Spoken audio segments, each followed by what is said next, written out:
Welcome to It's Not a Terrible Show. I'm Brian Carter, and that is Garrison Wynn. It's Garrison Wynn, and he's got plus signs on his shirt. Yep. So we're positive today. Absolutely literally positive with a plus sign. And I have graph paper if you need to draw it. And I have a shirt with a lot of minus signs that I never wear. Never wear that shirt. That's smart. It's also red. This one's plus. blue. Yes, red. It's uglier than it's actually uglier than this shirt, which is hard to believe. That's not ugly. That's stylish. I'm going to say, and they can disagree in the comments if they want. Yeah. Speaking of which, teach Brian to speak. Subscribe to the channel. Send Brian Hooked on Phonics, and then subscribe to the channel, and then comment if you have anything to say or you want us to talk about something specific in the future. And I did get some comments. Did I tell you the comments that came in? Did I tell you about the comments? No, what'd you get? We got some comments. I'll just go through them real quick. Okay. Very simple. I think they're questions that we really may or may not have to answer. Okay. Here are the comments that came in. Let me find them here. Let's see. Okay. Are you guys on similar medication? That was a question. You made up these questions. This is a real question. These are your made up questions. No, they're not. Are we on similar medication? We're on very different medications. The second question is, you guys have very good banter. How long have you known each other? Well, I think we've always had good banter. Right. But we even before we knew each other. Before we knew each other, we also our banter was better before we knew each other. Yeah, it was better. 12 years, I think. Yeah, 12 years, I think so. Yeah. So that's the answer. Okay. Like the show on safety, do you think safety will play a bigger role in corporate thinking in the future because of COVID-19? Yeah, everybody's thinking about it now. I think so. I mean, people are talking about PPE and the protective clothing who never talked about it. I mean, I've seen companies that never talked about that. So I think that'll be, I don't know about social distancing so much. I think we're all ready to hug. But I think there'll be some things that'll come along for sure. I'd die for a hug right now. I would die for a hug. Yeah. Okay, cool. Okay. Thanks for those questions. Yeah, just two more. One was, how do you sell when everything is just on hold? That was another question. How does somebody sell things that are just on hold? Yeah. And the last question is, love the show. Have you guys ever considered an actual format? So that was well, let's get to those quickly because we've got three things we're going to get to today. We don't have to answer the questions. We don't have to answer them. I'm just saying. Just move on. So, yeah. What was the first one? Oh, how do you sell when things are on hold? Not everything is on hold. Sales is harder now. Less people are buying. There's less demand. That doesn't mean there's no demand. So that's true. In my opinion, you still got to be aggressive or more aggressive. I also believe you have to be the best. You have to be a front runner. You have to use your relationships. Right. It's not a time to be mediocre, and a lot of companies get away with being mediocre normally. Can't do it. Yeah. I got to tell you, I think that's the key. This is not the time to be in the middle of the pack. You're going to have to look good, sound good. You're going to have to really be able to prove your value is going to have to be indisputable value for sure. I agree. Yes. Yep. All right. Well, then the other one was, have you considered a format? The answer is yes, but we don't like it. Yes. Right. Watch, I'm here to consider a format. Ready? Okay. No. All right. Actually, we do have a format today. We've got 3 points we're going to get to on teamwork. Yep. And the first one, we're not going to let you know what they all are because we want you to wonder. Right. Yeah. The first one is, what does a good team look like? Intellectual and age diversity. Diversity of your team. Yeah. I like questions like that because, I mean, you have to stop and go, I mean, if I'm going to have a good team and a team that's going to be consistently good, who's on the team? Yeah. And if everybody on the team is just like me, it's probably a crappy team. I mean, you can't, we have to bring things to the table. So I think the first thing is, I think you have to have people who probably have a different way of thinking. Someone might be very practical. They might be very goal focused. They might really just keep all their ducks in a row. And then someone else may have to think more outside the box. And those two people talking together produces the best result. That's right. In its simplest form. Yeah. There's all kinds of dualities with people. You got people that are more detail oriented. People are big picture. Right. You got people that are more cautious. You got people that take risks. You got all those personality tests out there. Myers-Briggs. You got the, what's the one with the DISC, the DISC. The DISC, I just spelled it out. And those are. What's that test called? The DISK? Oh, DISC. That's it. It's with a C actually, but that's the. But those are great. Like having done those, and for people, for my team, for other teams. Right. And I've seen a lot of cool things. I agree, you need different types of people. Right. Because we all have our strengths and weaknesses, and you don't want to have a gigantic weakness on your team. I've also seen employers hire mostly people that are just like them personally. Yeah. That's a big Brian, that is a very good point. Yeah. Very good point. Sometimes leaders, in trying to create the best environment that works for them, are going to hire people who are like them. And if you're surrounded by a bunch of clones, it doesn't matter how good you are. That's right. It doesn't work. Yeah. Not everybody likes conflict, but it doesn't have to be, you can have, constructive disagreements. Right. But if that's, if your team is all like you probably also don't like conflict, and it's dangerous.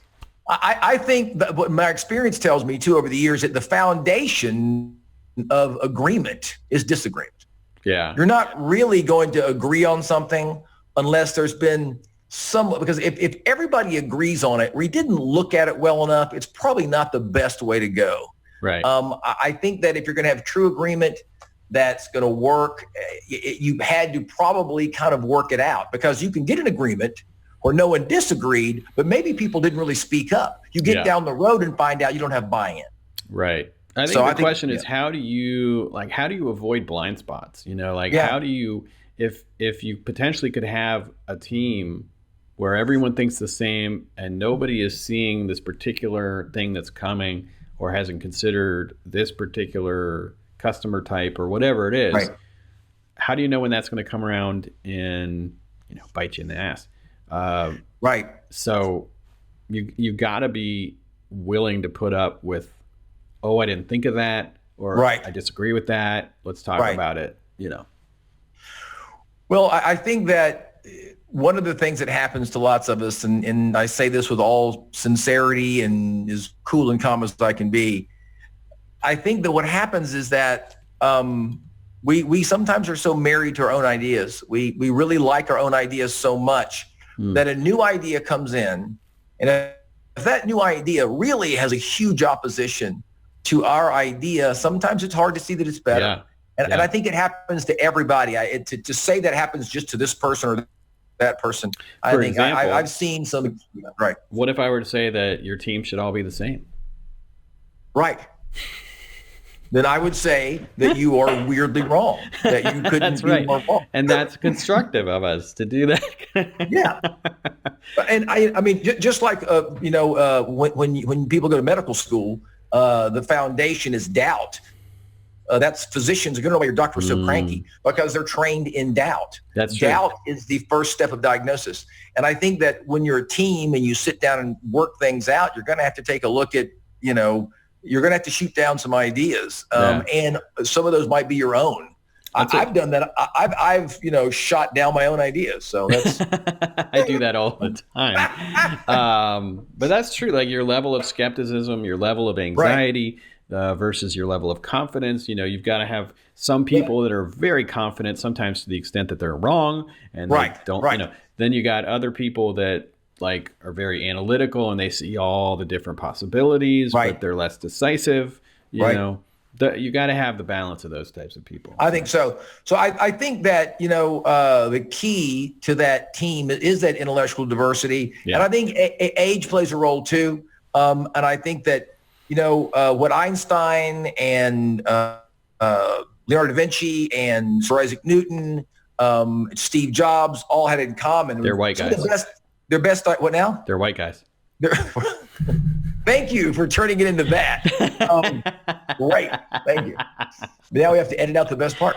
No, they're not editing that out.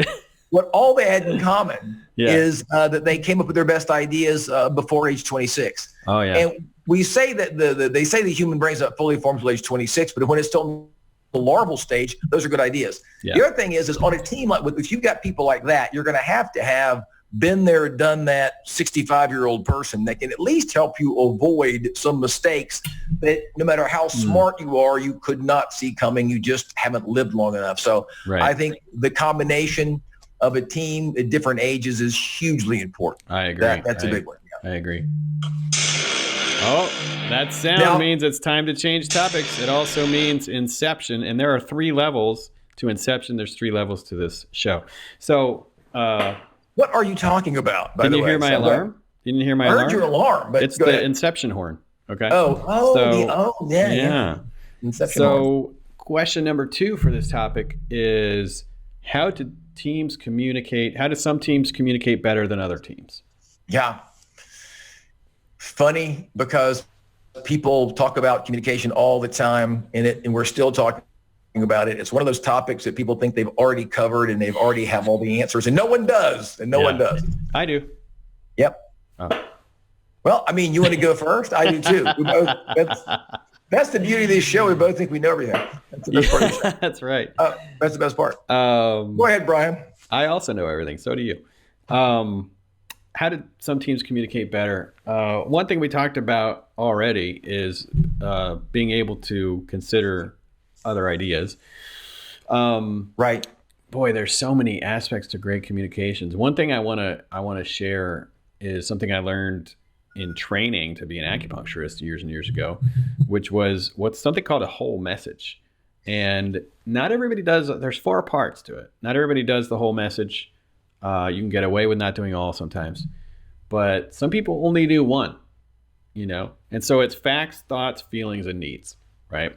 Sometimes in the workplace, feelings is a little bit weird, but right. If you could say, you know what, I've noticed you come in late every day. I think that's unprofessional. It frustrates me, and I need you to come in on time. That it's not the best way to say all that, but that's right. All 4 elements, right? Yeah. And the thing is, if you don't communicate a need, people don't know where to go. If you don't present the facts, they can argue with your thoughts or feelings. If you don't, sometimes with some people, if you don't say your feelings, they don't have an emotional impact. It doesn't have an emotional impact for them. Right. A lot of people will say thoughts, so that's not one we really need to pick on, I think. Well, I think you're right about that. And of course, where I come from, because when I speak at conventions, I talk a lot about the foundational part you have to make communication even have a shot. Mm-hmm. And that is that people have to know that you value what they say. They have to know that you value them as an employee, that you value their input, that you, and more importantly, that you believe their existing knowledge has value. You're not just teaching them something. Right. And in order to get people to actually listen and have a shot at your idea being implemented, they need to know that you believe that what they already know before you taught them something was still valuable. That they're not just a vessel for your genius, And that's why I value you and your knowledge. Well, thank you. And that's why I value you. And that's why I value our audience and their knowledge. Right. And I would like to say, to answer the question, yes, we are on similar medication. That answers that question right there. It does. That medication is called stand-up comedy. Right. Yeah. And likability is a big one. I was building my keynote, one of the things I found a statistic that Harvard did a study of leaders and found that they looked at leaders that were liked and disliked, and then they looked at leaders that were effective and ineffective. And disliked leaders had like a 1 in 1,000 chance of being effective. Right. And leaders tend to persuade, communicate persuasively. But it doesn't matter what you say, evidently, if people hate your guts. So, well, it really doesn't. No, it doesn't. No, it absolutely does not matter what you say if people hate your guts. I hate to use Steve Jobs as the example, but Steve Jobs. There's a reason that if you go into any building and you look at all the laptops and they're mostly all PCs or mostly all not Macs. They're not Apple products, and I will say flat out, the Apple's better. I think it has a better operating system. Everything's better about it. But what it didn't have is someone who was likable, because Jobs, I think, screwed the pooch about as big as you can. He was, of course, kicked out of his own organization. But the people, I've read some stuff from his assistant. I don't know if you've read what she said. No. And he really rubbed people the wrong way in a very, very big way. He was not likable. And then you look at who was likable and that you might not know is likable.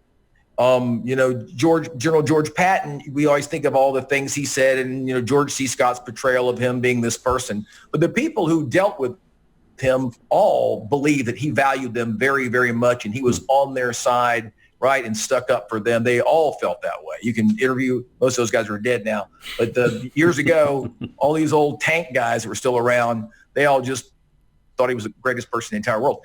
And I think it is so important, Brian, I'm glad you brought this up. Likability, if you don't really have that, there's a whole bunch of stuff that just doesn't work. And people say this, oh, you don't have to like me, you have to respect me. How many people, right, do you really respect that you dislike?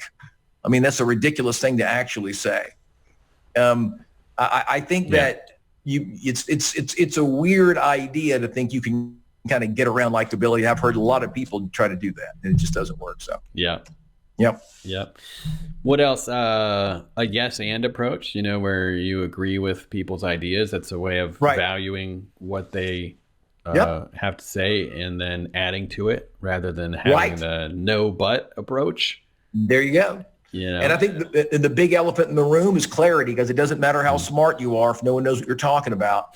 And it just doesn't matter. What are you talking about? I told you what my Aunt Ethel would say. She'd look at me and go, Garrison, you look more like your daddy than your daddy looks like himself. Yep. What I mean is your daddy, who doesn't look like anybody now, did then, No, we don't know. We do not know.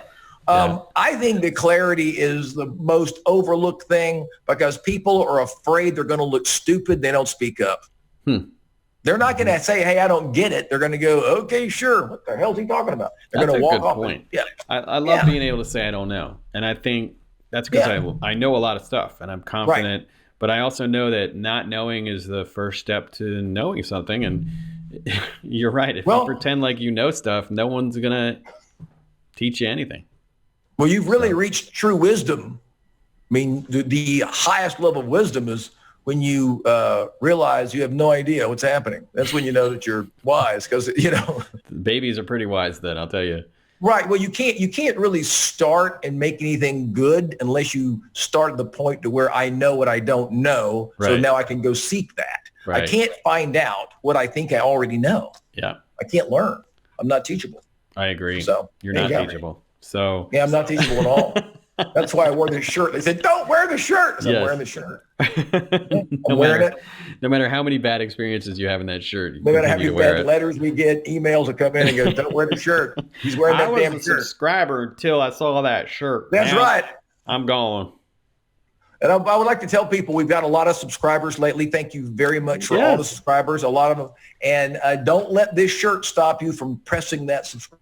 That's right. Or the strange gourd in the background. I'm not really sure what you're doing with that gourd, but can I tell a story? So this is, did I already tell the story already? No, you didn't. This is my, don't roll your eyes already. I haven't said anything yet. Damn it. So tell a story. This is my grandfather, my great-great-great-great-great-grandfather's canteen from the Civil War. It's a gourd canteen. They would grow a gourd between boards. It would press it flat like that and make a canteen. Nice. And I'm not saying that he wasn't a stand-up guy, but he fell and cracked this. So he actually fell on this. Yeah. So we do know he fell. He did survive the war.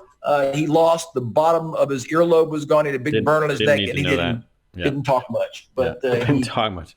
No. Yeah, one of the most fatal wars we've ever had. So. Yep, 911 people from the area where they were left to defend Atlanta. 911 and 19 came back. He was one of them. Wow. Yeah. Crazy. That's my Civil War family story. That's it. All right. Well, anything else we want to say about communication of teams before we move on to the next one? No, we're good. Moving on. All right. Well, we avoid the inception horn. And third one is, am I a team player? And this is not about me. This is figurative for everybody. Ask yourself. The answer, of course, is no. That's true. That's true. Are you a team player, and how do you know? Well, if you're wearing a T-shirt, like if Brian's wearing a T-shirt and the T-shirt says Team Brian, we know that that's not. That just means I'm a leader. What are you talking about? No. You don't be on Brian's team. I think that I mean, I'm glad we're talking about this because I think that, I mean, how do you know, Brian? I mean, how would anybody really know? What are the signs that you are or not a team player? Mm-hmm. What are the signs? Well, when people say, hey, you're a good team player, that'd be okay. Yeah, that's great. That's a good sign. Yeah, that's if everybody's like, wow, Brian's such a great team player, then that's a good indicator. If when they go, hey, Brian's not here today, maybe we'll win. That's what they say. That's a bad sign. If you feel deep in your bones that you're a good team player, that's all you need to know. Actually, if you feel really that you're a good team player, you're totally not. You're just conceited. Not. And also, if you feel things deep in your bones, you might want to see a doctor. Right. Exactly right. I do think that maybe the first way that you could know, I mean, if you're going to be real serious and know that you're a team player is, do you feel that the people around you are on your side? I mean, do you notice that they're supportive of you? Mm-hmm. Because if they're supportive of you, it's a pretty good sign that they think that you are supportive of them, that you in fact are a team player. So I think that's one sign. That's a good one. I think, do you think about what your team needs? Do you ask the people on your team what they need, how they're doing, how you can help? Yep. Do you make time for people? That is huge, Brian. Right. Yeah, if you're asking the people around you on your team what they need and actually asking questions about how you can help, if you're doing that, that's a pretty good sign you're a team player. Let me tell you another one. This is a little bit of a pet peeve of mine, and I do it for other people, but other people don't always do it for me. Right. That is, it's about respecting other people's time. Right. Yep. And that requires, I do a lot of remote work, which has become a bigger deal recently. Right. But sure. I schedule my time, and that includes the time I need to work on things by myself. It includes everybody else. I use, something like Acuity or Calendly so that people can see my schedule and schedule into it. But I think if you respect other people's time, then you're more collaborative about that. You respect the boundaries of their time. Right. You don't assume other people are always available for you, right? Right. You don't get offended if they ask you to schedule something on their calendar. Right. I think that's part of teamwork too. I think it is. And I know that you're a scheduler. I know that because I've been in situations where you didn't meet Brian's schedule. It's not pretty. I'm just telling you, ladies and gentlemen, it's not a pretty thing when you're not on Brian's schedule. It's bad. But I think it's good. Number one, I would like to say, having said that I schedule my time too. I know you don't actually think that about me. No, I do. I know you do. I know you do. But I do schedule my time. And I think that making a list, scheduling your time, making sure that you have that thing going. One of the things that you can't see off camera that I do is I have giant notes. In front of me right now, I've got pieces of paper on a wall that are about 24 inches by 30 inches. There are 5 of them with things listed that I'm working on every day. Those are the big things. You're the giant Post-it notes, or what are those? What now? Are those giant Post-it notes? Yeah. Cool. Yeah, and what's important about that is that for me, I like to keep all that out in front. Yes, I've got my note system in my phone. Right. And yes, I have what's called the big picture. I have a today list. I've got a weekly list. I've got yearly goals, all that. Yeah. But I have crap plastered on my wall all the time. I think that's great. I mean, and I know what you mean too. I've used the digital and also had something analog that is something you can see. Right. I think the upshot is we're saying in a way, like you have to be organized. You do. And then work within the team's organizational system. Right. That's kind of, and some teams don't have enough organization. It's not part of the culture. So that can become a problem, Well, I'm not one to use sports analogies because I don't know they all apply, but I was an athlete in high school, and I can tell I was a quarterback in junior high and high school, and not a great one. But what you spent more time on that medical board than you. Well, what I lacked in talent, I made up for in a lack of speed. Anyway, but what it was just practicing those plays, and I have some severe ADD issues, and so what they did is they strapped to my wrist this thing from here to here, and you flapped it open, and those were the keys of the plays. Remember the plays. Yeah. And I'll tell you one thing. One of the greatest things that came from me growing up was when you go to practice in football and you run those plays over and over again, it taught you something. Mm-hmm. And it taught you, number one, that practice makes polish and polish makes success, right? That practicing makes you good. Yeah. You got to hone something to be good at it. But also just the organization of, you've got these plays, we might do them in these orders, we could change the order, but you walk into a situation prepared. And I think it helped me dramatically when I got in the business world as a young person, and when I was a pro stand-up as a young person. And one of the things that helped me, because I didn't have a great memory, was being able to say, I'm going to hook these bits together, these pieces together. In corporate America, as a young manager, I was worried that I was disorganized, but I would put things together and create just kind of a basic format. And I link things like this leads to this leads to this. So linking those things together, creating kind of an order, really helped me a lot. Yeah. And that's, I mean, similar to that, a lot of times when I work with other companies, we talk about their processes, their level of organization. Do they have, for example, when I work with an advertising company, we talk about, what's your onboarding process for new clients? Where is that written out? You got to have a sales call process.